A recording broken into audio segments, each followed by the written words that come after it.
Saudara yang dikasihi Tuhan Yesus Kristus, renungan kita pada pagi ini tertulis di dalam Galatia 2 ayat 20. Namun aku hidup, tetapi bukan lagi aku sendiri yang hidup, melainkan Kristus yang hidup di dalam aku.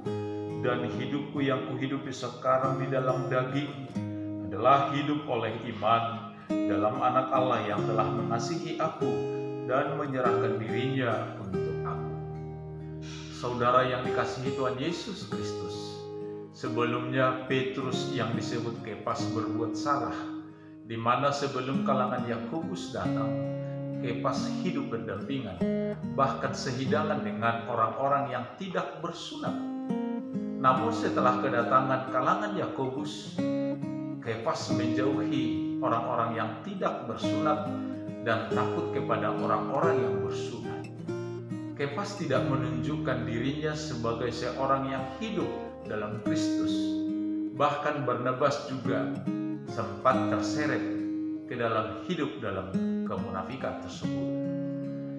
Itulah sebabnya Paulus menentang dan mengingatkan Kepas melalui suatu statementnya, sebagaimana dalam nats pagi ini, bukan lagi aku sendiri yang hidup, melainkan Kristus yang hidup di dalam aku, serta hidup oleh iman dalam Anak Allah yang telah menyerahkan dirinya untuk aku. Ya, Anak Allah telah menyerahkan dirinya, disalibkan di Golgota demi mengerjakan keselamatan bagi manusia. Sekiranya ada kebenaran oleh hukum Taurat untuk menyelamatkan manusia, maka tentu saja menjadi sia-sialah pengorbanan Yesus di kayu salib di Golgota.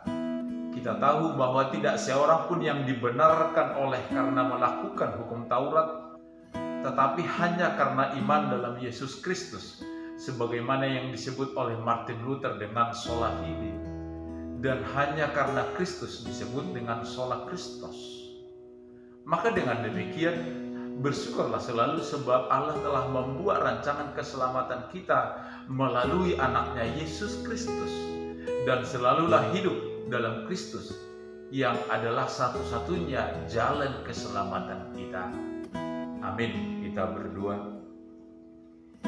Ya Tuhan Allah kami bersyukur atas pengasihan-Mu yang rela mengorbankan anak-Mu yang tunggal untuk menyelamatkan kami dari segala dosa dan pelanggaran kami.